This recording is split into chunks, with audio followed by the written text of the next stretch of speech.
Bonjour et bienvenue dans cette partie de la formation Faire de la vidéo au bureau. Aujourd'hui, je souhaite vous parler du live streaming, la vidéo en direct.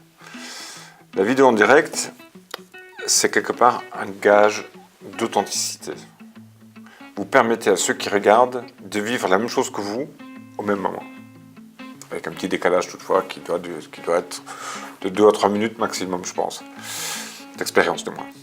Donc dans cette vidéo, je souhaite vous parler de ce direct, le gage d'authenticité, les avantages et inconvénients du direct, parce qu'il en a quand même, les prérequis techniques. Alors là, il y en a quelques-uns sur lesquels il faut vraiment prêter attention, tels que la bande passante par exemple. Comment se préparer? Parce qu'un direct, ça se prépare, ça se fait pas comme ça à la one again. Sauf si vous faites un live, comme on peut l'en voir sur les manifestations des Gilets jaunes par exemple. Là, c'est pas des directs qui sont préparés, on fait un stream et puis basta, et de temps en temps il raconte quelques trucs. Ensuite, il faut préparer cette vidéo, ça me semble vraiment indispensable, le direct. Il faut considérer aussi qu'un direct, on ne peut pas le faire tout seul. Enfin, on peut techniquement, mais il faut être très à l'aise déjà devant la caméra. Et puis, il faut être très à l'aise avec la technique, maîtriser tous les aspects, aussi bien la partie vidéo que la partie diffusion, la bande passante, enfin, il y a pas quelque chose à vérifier. Donc, il faut du personnel. Si vous faites un direct en studio, en général, c'est encore d'autres conditions. C'est en général dans le cadre d'une émission que vous faites de façon régulière. Et là, vous souhaitez bénéficier du direct. Et là, il faut aussi être à plusieurs, évidemment, parce qu'on vous demandera, enfin, le public attendra à ce qu'il y ait de l'interaction entre vous, celui qui présente, et son public. Ensuite, je vais aussi voir un petit peu le déroulé d'une émission. Bon, il n'est pas très compliqué, mais il faut quand même le préparer. La partie post-production, parce que les directs, une fois qu'il est posté, normalement vous n'avez plus grand-chose à faire. Peut-être à le partager, mais il y a quand même aussi un petit peu de production à faire, histoire d'en bénéficier de cette vidéo d'une heure où vous aurez dit un paquet de choses, mais que vous pourrez réutiliser derrière dans vos mailings, dans votre communication. Donc il y aura fatalement un petit peu de post-production. Et puis je vous fournis quelques petites idées, genre de boîte à idées, de ce qu'on peut faire avec un direct. Donc voilà, tout de suite, je vous invite aussi à vous abonner évidemment à la chaîne YouTube, à liker si vous aimez la vidéo, et puis si vous voulez la partager, n'hésitez pas. Vous pouvez aussi poser vos questions, et j'y vous répondrai soit directement en commentaire, soit dans une vidéo ultérieure. Donc commençons tout de suite. Pour moi, le direct, c'est un gage d'authenticité. Moi, depuis que je regarde la télévision, quand je vois marqué en direct, je sais que ça se passe quelque part. C'est exaltant, ça se fait pas souvent, et puis on a toujours l'impression qu'il n'y a pas de montage, il n'y a pas de tricherie possible. Et c'est ça qui est vachement important dans un direct, c'est que cette idée qu'il n'y a pas de tricherie possible, elle est dans la mémoire de beaucoup de gens, de beaucoup de spectateurs. Et en réalité, moi je le constate, ça fait 3 ans que je fais du direct. Dans le direct, on a beaucoup de mal à tricher, on peut tricher, mais c'est beaucoup plus difficile, et puis en général ça se voit. Donc je pense que ça c'est important. L'autre aspect vachement important du direct, c'est que le spectateur, il a l'impression de participer à un événement. Que ce soit une émission en direct dans un studio, il y participe. Que ce soit sur un événement à l'extérieur, une conférence, un événement sportif ou tout autre événement, il a l'impression d'y participer, alors qu'il est peut-être assis derrière son bureau en train de regarder son ordinateur. Mais il y participe quand même et ça libère les gens de la contrainte agenda. Moi, je sais qu'il y a des événements où je ne peux pas participer parce que je n'ai pas le temps, parce que j'ai d'autres occupations. Ah ben, je peux toutefois regarder le direct, soit en différé, c'est-à-dire en replay, soit je peux quand même y participer en regardant, en consacrant quelques minutes à ce direct. Et enfin, le direct, ça a été rendu très populaire en France avec Facebook. Le Facebook Live est sorti en 96, je crois, ou 97. Je sais que enfin, tout le monde l'aura vu pendant les élections présidentielles françaises où Emmanuel Macron a quand même assez bien utilisé le direct quand c'était possible pendant la campagne, mais aussi par la suite. Et puis les chaînes de télévision s'y sont mis aussi. Tout le monde connaît Brut, qui diffuse souvent en direct. Et c'est rentré dans les mœurs avec Facebook, il n'y a pas à dire. Donc si vous pouvez faire le direct, faites-le.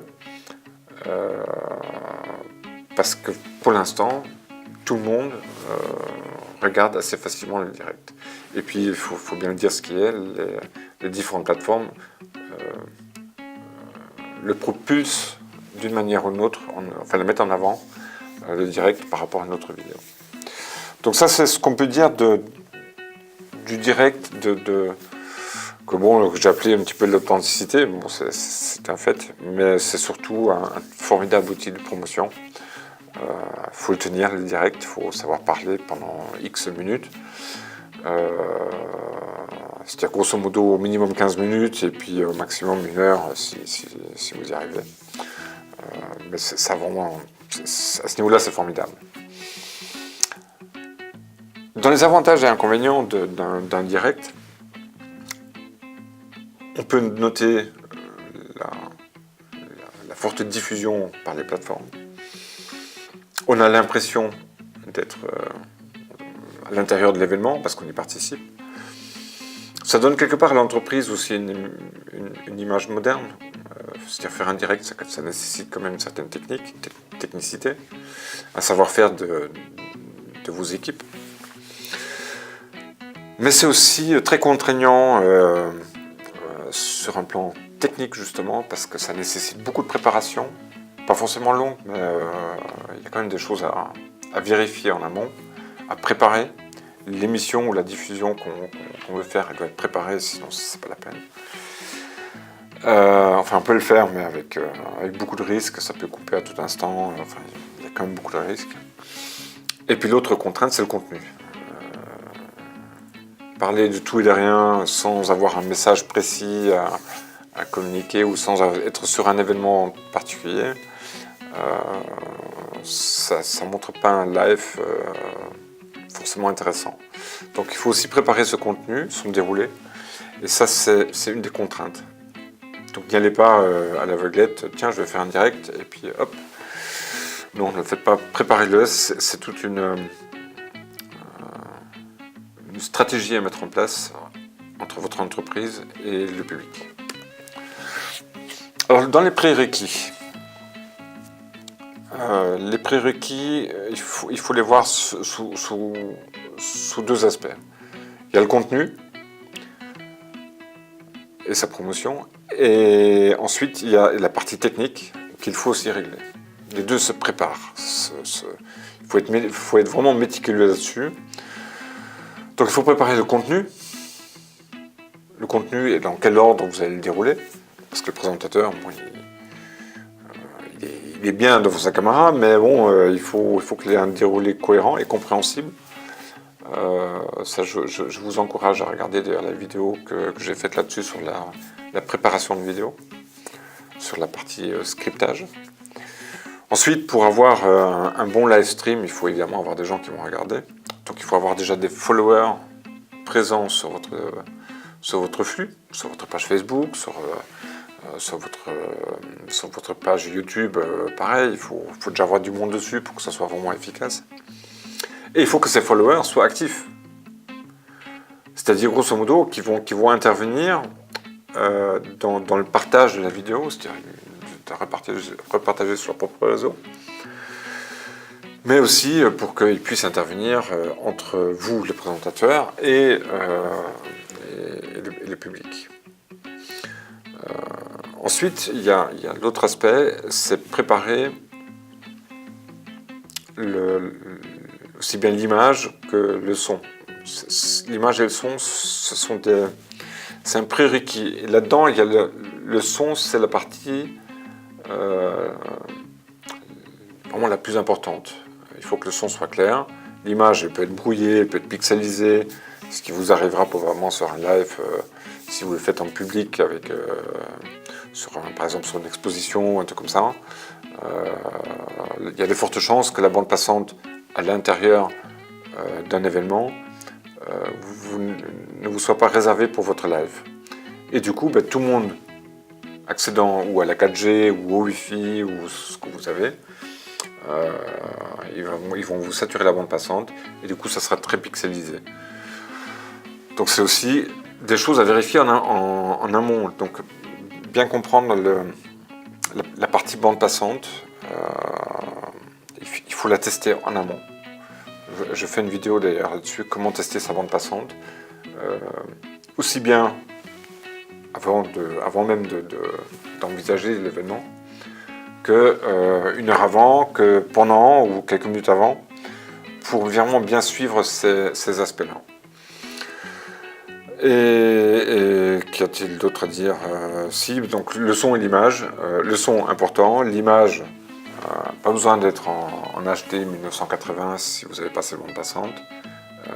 Restez sur des valeurs plus adaptées à votre bande passante. Donc venons à la préparation. Donc il faut préparer et le dérouler. Comment va se dérouler votre événement ou votre émission. Il faut préparer la bande passante, testez-la, vérifiez que vous avez une bonne connexion Wi-Fi ou mieux encore une connexion filaire d'une façon réservée. Testez cette bande passante, sinon utilisez un mix entre le Wi-Fi et la 4G si vous avez sur votre téléphone, ça peut être efficace. Mais vérifiez en tous les cas que vous avez une bonne connexion. Si vous avez une bonne connexion, vous pouvez y aller. Ça vous enlèvera, on va dire, un certain nombre de problèmes. Il faut préparer le son. Le son, dans un studio comme celui-ci, ça va. C'est plus ou moins facile à régler. Le son sur un événement, sur une conférence par exemple, est beaucoup plus complexe. Parce que vous dépendrez de la régie sonore qui assure la conférence. Dans le lieu d'exposition, par exemple. Et puis, il faut que les gens puissent aussi parler correctement au micro. Un micro, ça se tient à peu près à ce niveau-là. D'accord ? Les gens, il faut qu'ils parlent au micro. Et il ne faut pas que le micro il reste statique. Il faut que le micro il suive la parole des gens quand ils parlent. Donc, c'est important d'avoir ce son. Ensuite, il faut préparer le mixage des images. Le mixage des images et du son, évidemment, dans l'idéal, il faut qu'il y ait une personne qui soit dédiée à ça. Pour qu'elle puisse écouter au casque le son, comment il rentre, pour le redispatcher à la régie vidéo. Et de là, on va remixer sur une partie régie vidéo. Mais il faut que le son soit bien écouté, il faut qu'il soit vérifié. C'est-à-dire que la qualité du son que vous enregistrez sur vos caméras, sur vos micros, ressorte également bien sur votre direct. Si votre direct est incompréhensible ou que le son est pourri, personne ne regardera et vous n'aurez pas tous les avantages. Enfin, il faut aussi préparer l'objet l'ordinateur qui va s'occuper de la diffusion, de l'encodage, ou la caméra éventuellement, ou le smartphone. Donc, vérifier que les batteries sont bien chargées pour le smartphone, vérifier qu'il est bien propre, que le son rentre bien. Et sur l'ordinateur, c'est pareil. il vaut mieux le rebooter en amont, vérifier qu'il n'y a pas de mise à jour en cours pour les utilisateurs Windows, etc. Donc tout ça, il faut le régler bien en amont l'événement, peut-être une heure avant, un truc comme ça, et il faut le préparer. Ensuite, il faut préparer les personnes qui vont passer devant la caméra. Je vous montrais tout à l'heure l'histoire avec les micros. C'est du vu et revu sur les conférences que j'ai pu filmer pour différents organismes. Les personnes qui passaient dans les tables rondes, ils n'avaient pas l'habitude du micro. Alors j'ai expliqué, il faut le tenir assez proche du menton, et puis suivez avec les micros, il faut qu'ils suivent le menton. Donc à la limite, bloquez-le contre le menton, et puis suivra tout seul. Et ensuite, il faut préparer également l'équipe de production, c'est-à-dire le technicien son, celui qui va faire la régie vidéo, celui qui s'occupe de la diffusion, qui va faire aussi tous les partages sur les réseaux sociaux, etc. Tout ça, ça se prépare. Donc vous voyez, un direct, c'est pas quelque chose qui se fait juste au téléphone, tiens, je fais un direct et puis basta. C'est vraiment une préparation. Il faut qu'il y ait un message derrière, il faut que la communication que vous générez par les directs, elle arrive bien au spectateur. Enfin, pour le personnel qui est dédié à un direct ou à un studio en général, mais plutôt sur un direct il ne se fait pas tout seul.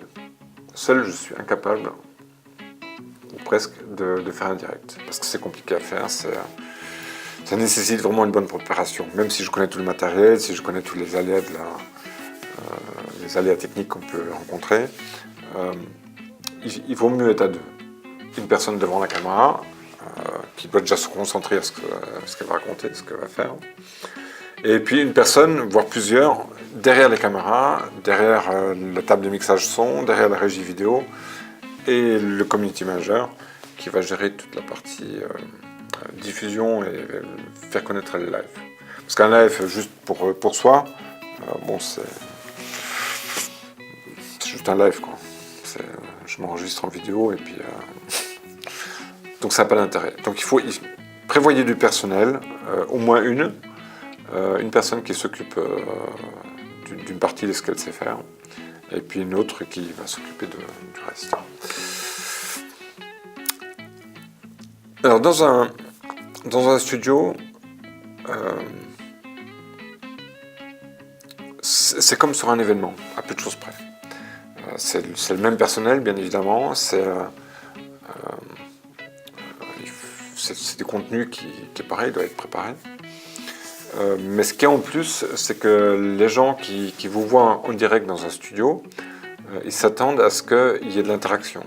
C'est-à-dire que eux sont susceptibles de commenter ce que vous racontez à la caméra. Ils risquent aussi de vous poser des questions sur lesquelles ils s'attendent à ce qu'il y ait des réponses. Ou au moins, tiens, j'ai vu ta question, mais je ne peux pas y répondre là maintenant. Donc, il faut quelqu'un qui suive votre direct sur une tablette ou sur un autre smartphone, et puis qui regarde les commentaires, qui y participe, et quand il n'a pas la réponse à la question directe, qu'il puisse vous la transmettre pour que vous puissiez interagir. Mais interagissez, c'est ça dans le direct quand vous êtes en studio, les gens ils s'attendent à ce qu'il y ait de l'interaction.